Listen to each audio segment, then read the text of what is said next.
Salut à tous, c'est Yolos Voilà, aujourd'hui, une vidéo qui me tient particulièrement à cœur puisque je vais vous faire une petite vidéo sur Asgard, sur mes Miss Close d'Asgard. Donc, bien sûr, les classiques, hein, puisque je n'ai pas encore une X entre les mains. Je vais vous faire une petite présentation de mon diorama Asgard, ainsi que des petites nouveautés que j'ai eues. Voilà, hop, on dézoome. Alors, on commence par quoi? On va commencer par déjà la statue. Alors c'est une statue que j'ai trouvée en fait sur eBay et qui a été repeinte par mon ami Franck Russo de l'atelier d'Aldébaran. Vous verrez que sur ce diorama, j'ai bossé avec pas mal de personnes du coup, mine de rien. Voilà, donc ici vous avez la statue totalement repeinte par Franck. Et le dio est de lui. Alors il faut savoir que ce diorama était bien plus grand que ça, puisque c'était à la base dans mon dressing, là où il y a mes statues de Soumé. Et en fait, c'est moi qui ai redécoupé en fait tout aux dimensions pour que ça rentre. Vous verrez, c'est pas totalement terminé en termes de peinture, puisque je dois remettre quelques petits coups de peinture au niveau du poli que j'ai coupé. Voilà, donc j'ai fait au mieux, pour que ça fasse joli, mais je crois que ce diorama ne sera jamais réellement fini parce que j'ai toujours des choses à faire. Bon, même si là, il est bien avancé, je pense que j'y toucherai plus et que je vais m'atteler à d'autres choses, notamment, je vois sur le côté, j'en ai quelques-uns qui sont un peu en vrac, donc il va falloir que je m'en occupe. Je vous avoue que ma semaine de vacances se finit, donc je vais avoir un peu moins le temps maintenant, bien sûr. J'ai eu pas mal de vacances dernièrement, j'en ai un peu profité, voilà. Donc c'est pour ça que j'ai fait pas mal de vidéos, pas mal de photos. Je pense que je vais être un peu moins actif euh, les prochains jours, les prochaines semaines avec l'année qui commence, avec mon boulot où où le mois de janvier est un gros mois. Allez, on y va, c'est parti. Et ben on va commencer par Hilda. Hilda, voilà, trouvé, c'est pas l'une des premières que j'ai pris. Est-ce que je le ferai pas par ordre de ceux que j'ai achetés? Je pense que ça va être pas mal. Alors, lui, hop, ici, on va faire Hagen d'abord. Donc Hagen, c'est le premier chevalier que j'ai. Alors, c'est assez paradoxal. C'est celui que j'aime le moins de tout le dessin animé Asgard. Voilà. Pour résumer un peu, l'arc Asgard est mon arc préféré. C'est ce qui m'a... J'ai aimé la bataille des 12 maisons, il n'y a pas de souci, du grand pop. J'ai moyennement apprécié Poséidon, je le trouve bien, mais c'est pas quelque chose qui me transcende, tandis que Asgard, je suis même en train de vous dire que je suis en train de revoir encore la série là. Donc je la regarde bien sûr, je l'ai regardée en français avec ma fille, et là je la regarde en VO. Voilà, parce que les noms des attaques et tout, c'est tellement plus stylé, bien sûr, en japonais. Voilà, donc Hagen, premier que j'ai eu, parce que c'était un cadeau, en fait. J'ai un ami qui me l'a offert. Et c'est ce qui m'a permis, entre autres, avec le Iki V2, de recommencer ma collection de Miss Claus. Donc, par contre, l'armure est magnifique. Voilà, c'est une classique. Elle va être éditée en EX. Je vais la prendre en EX. De toute façon, les Asgard, je ne me pose pas la question. Je les reprends en EX. C'est mon arc préféré. Il y a tellement de choses dans cet arc-là que j'aime, que voilà, je sais, il n'existe pas dans le manga, il est que en dessin animé, mais c'est vraiment quelque chose pour moi, pour mon enfance, qui me rappelle beaucoup de choses. Donc c'est quelque chose que... C'est un arc qui est bien écrit, bien dessiné, les musiques sont magnifiques, les personnages sont vachement attachants, enfin voilà, c'est vraiment quelque chose que j'aime beaucoup. Donc voilà, Hagen. Bon, bah, l'armure classique est déjà très belle, hein. Voilà, si vous avez vu les visuels des UX, elle va être encore plus jolie, mais moi je trouve que les classiques Asgard sont vraiment déjà super belles. Elle pourrait se suffire à elle-même. Allez, peut-être le second, celui-ci, qui est un peu la moins jolie des classiques. J'ai un problème avec les épaulettes en fait. Les épaulettes un peu... Enfin voilà, pour moi, c'est pas les épaulettes, donc c'est Siegfried. Les épaulettes, je suis pas trop fan. Je suis pas trop fan des épaulettes. Après, la classique en elle-même est quand même super sympa. Elle est vraiment jolie. Les teintes sont quand même pas mal. Mais alors la EX qui vient de sortir, je l'ai pas encore entre les mains, mais elle est vraiment superbe. Ensuite, ben, on va continuer sur Mime. Mime, c'est le troisième que j'ai eu de mémoire, le personnage que j'aime beaucoup, dont l'histoire est magnifique. Et voilà, ben, comme tous les personnages d'Asgard, honnêtement, c'est tellement triste. Si ça n'a pas marché au Japon, je crois notamment c'est à cause de cette tristesse, cette mélancolie tout le temps, où en fait, les personnages ne sont pas des vrais méchants, à part quelques-uns, mais ils ont tous une histoire déchirantes, où ils ont été plus utilisés par Hilda avec possédés par l'anneau qu'autre chose. Mime notamment tue son père adoptif. Enfin, c'est très beau. C'est très beau dans le sens où il y a une vraie histoire, une vraie recherche. Et vous voyez comme quoi ça peut être... Ils ont fait ça parce que le manga avait rattrapé l'animé. Mais je trouve que ça a été une très bonne idée. Derrière, on a... Oui, bah c'est celui-ci que j'ai acheté après, je crois, de mémoire. Juste pour vous dire que c'est tous des Bandai. Il n'y en a aucune qui n'est pas officielle. Voilà. Ici, on a Seyar Odin.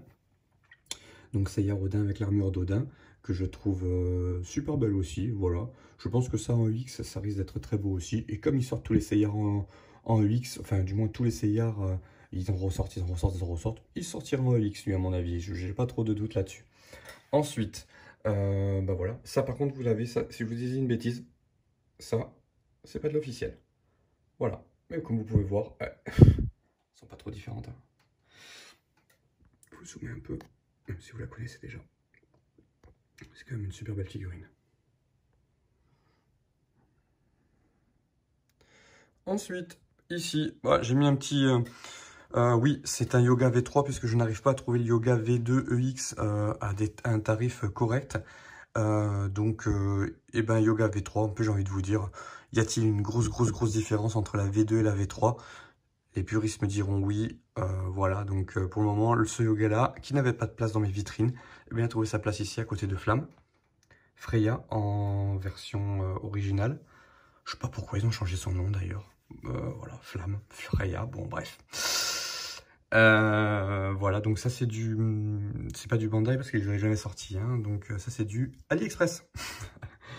Ensuite, là derrière, vous avez sans doute l'une des figurines les plus jolies de ma collection. Je l'adore. C'est mes goûts, hein, c'est voilà. Mais Thor de Gamma, qui est juste magnifique. J'ai rajouté un petit éclairage, hop, ici, parce qu'il manque un peu d'éclairage du coup, avec ma LED du haut que j'ai dû décaler à cause de la statue. Voilà, et ça rend hommage en plus au fond de Soma Spray Paint,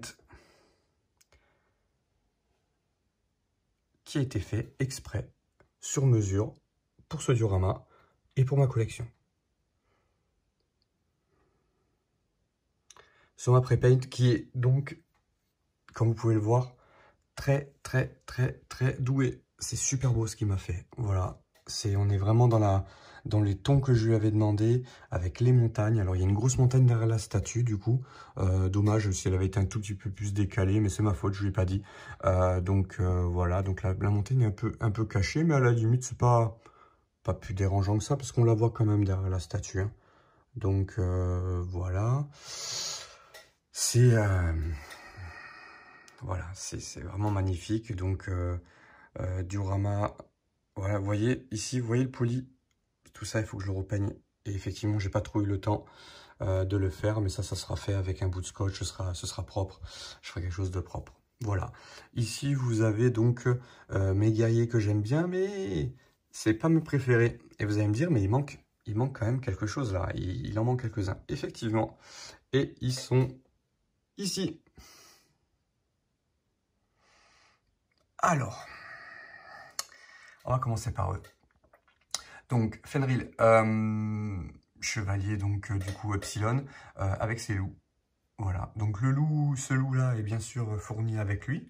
Et ensuite, les loups, c'est des loups que j'ai achetés chez nous à Cultura. C'est des, voilà, je les ai trouvés pour qu'il ait la meute. J'aurais pu en rajouter un autre, mais en fait, non, ça va, là, j'en ai 3, c'est quand même pas mal. Pareil, super histoire, super émouvante dans le sens où lui, c'est un méchant, mais parce qu'il a été abandonné, parce qu'il a été élevé par les loups, c'est très particulier, donc son histoire est juste magnifique. Son armure est très belle, moi qui adore le bleu, je l'adore, mais celle-ci en EX, elle va être extraordinaire. Voilà, Bandai, ils vont nous faire rêver, il faut pas qu'ils se ratent. Il y a des personnages qu'il faut pas qu'ils se ratent, lui notamment, je pense qu'il faut vraiment qu'il nous fasse un truc de qualité, parce que ça, j'aurais vraiment les boules. Ensuite, les frères, Sid et Bud. Pareil, Voilà, le combat Bud Iki, il est vraiment extraordinaire. Sid Andromède, Sid Shun, voilà, c'est vraiment, vraiment, vraiment magnifique. Je les aime beaucoup, ces deux armures-là aussi, elles sont très complémentaires. Ah, j'ai voulu vraiment donner, normalement on aurait pu inverser les deux, que ce soit plutôt Bud à l'arrière et Sid devant, mais honnêtement j'aime tellement Bud moi que j'ai voulu le mettre en avant-première. Et j'aime surtout ma Miss Close de Sid qui tient pas beaucoup. Le corps est très souple, donc du coup il a du mal à tomber, enfin il a du mal à tenir debout, pardon, et il tombe souvent.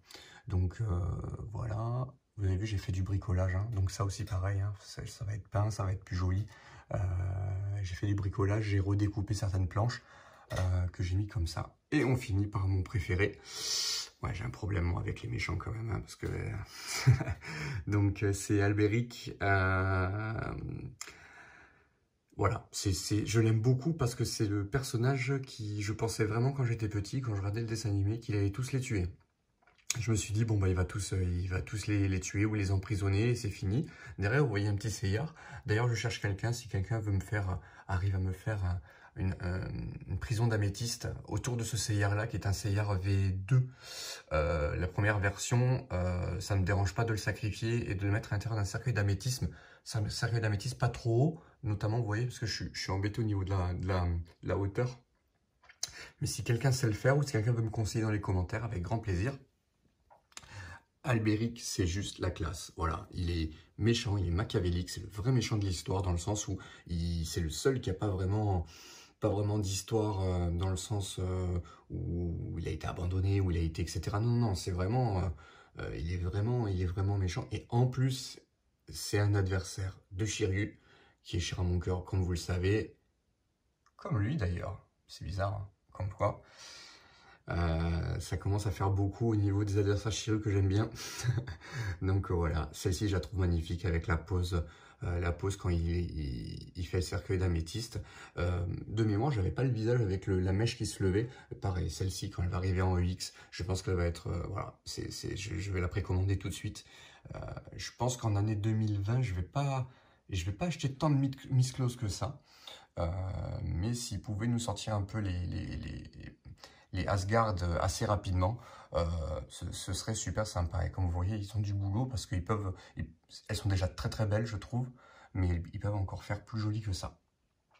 Voilà, je voulais vous présenter tout ça. Du coup, donc c'est une vidéo qui doit être assez longue parce qu'il y a la présentation avec la version VO que vous avez vu au tout début de quand Hilda présente ses chevaliers en VO. La qualité est ce qu'elle est parce que c'est pas facile de la trouver en super bonne qualité. Mais ici, vous avez sans doute ma vitrine préférée qui ne peut que s'améliorer du coup. Donc voilà, c'est quelque chose que je voulais absolument. Donc c'est mon premier diorama, c'est le diorama Asgard, c'est celui-là que je voulais faire. Et si vous voyez sur ma page, ben voilà, vous avez le diorama comme il était avant. Et maintenant où je l'ai vraiment fait en deux, puisque je suis sur une Besta, une Stua, je sais plus, ou une Vesta je crois. Donc voilà, je suis arrivé à faire les deux, je suis assez content parce que je suis arrivé à faire les deux trucs. Donc les deux étages, avec comme je voulais, avec les dimensions que je voulais en recoupant. Maintenant, il manque plus que les petites finitions, voilà. Le fond donne toute ça. Je trouve que ça fait ressortir les figurines, ça fait tout ressortir le fond de Soma Prey. Soma, donc je suis admiratif. Voilà, je suis admiratif. Donc je vous remontre une dernière fois, même si vous les avez vus plusieurs fois maintenant. On fait un dernier tour. Je m'en lasse pas. Vous êtes peut-être lassé déjà vous, moi je m'en lasse pas. Voilà, donc j'attends avec impatience les EX. J'espère que cette petite vidéo vous a plu. Il y en aura peut-être pu avoir un petit moment. Du coup, il y en a une quand même que j'ai préparée avec un diorama de Franck justement, sur Edition. Donc celle-ci, je le publierai peut-être le 31. Voilà. Dites-moi ce que vous en pensez, de ma disposition, n'hésitez pas. Un petit like, un petit commentaire, même un commentaire pour me dire salut, ça me fait toujours plaisir. Comme je vous ai dit, je cherche pas les likes, je cherche pas tout ça. Je cherche juste à vous montrer ce que je fais et partager. Voilà, partager, c'est le plus important. Je vous souhaite encore des bonnes fêtes de fin d'année parce que on a le 31 encore, c'est pas tout à fait fini. Et je vous dis à très bientôt. La bise, c'était Ayolos Devi.